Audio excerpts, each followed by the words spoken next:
দেখুন, যদি আপনি অর্থনৈতিক ক্ষেত্রে বিভিন্ন ধরনের সমস্যাগুলি ফেস করছেন, আর্থিক সমস্যা ক্রমাগত বেড়ে যেতে আপনি দেখতে পাচ্ছেন, অর্থ একদমই আপনার গৃহে আপনার হাতে আসতে চাইছে না।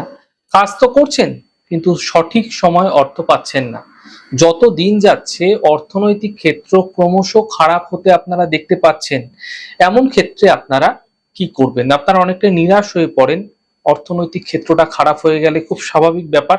আপনাকে এই সময় কি করতে হবে সেই উপায়টি আপনাকে ভালো করে জেনে নিতে হবে।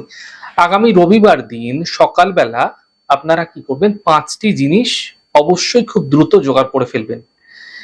সামান্য শুকনো কুমকুম, সামান্য এক মুঠো চাল, যেই চাল আপনারা খান সেই চাল দিলেই হবে।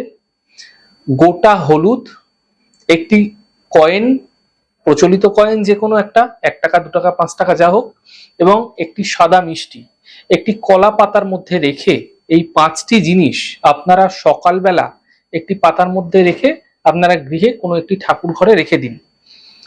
আপনার আর্থিক মনস্কামনা জানিয়ে কি করবেন, ঠিক দুপুরবেলা 1:30 থেকে 3টের মধ্যে যে সময়কাল রয়েছে, এই সময়কালে আপনারা আপনার গৃহের কাছাকাছি কোনো আকন্দ বৃক্ষের গোড়ায় এই পাতা সহ সমস্ত সামগ্রীগুলো আপনারা তার গোড়ায় রেখে চলে আসবেন।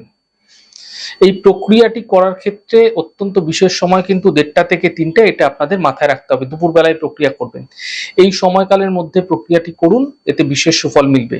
মাথায় রাখতে হবে এই প্রক্রিয়াটি করার সময় একটু গোপনীয়তার সঙ্গে করবেন। কেউ যেন এই প্রক্রিয়াটি করার সময় আপনাকে দেখতে না পায়, সেদিকে বিশেষ খেয়াল রাখবেন। এই সহজ প্রক্রিয়াটি করে আপনারা ভীষণ ভালো ফল মিলতে দেখতে পাবেন অর্থনৈতিক ক্ষেত্রে। এই প্রক্রিয়াটি একবার করে দেখুন, আপনারা কোনো না কোনো সুফল অবশ্যই অবশ্যই মিলতে দেখতে পাবেনই।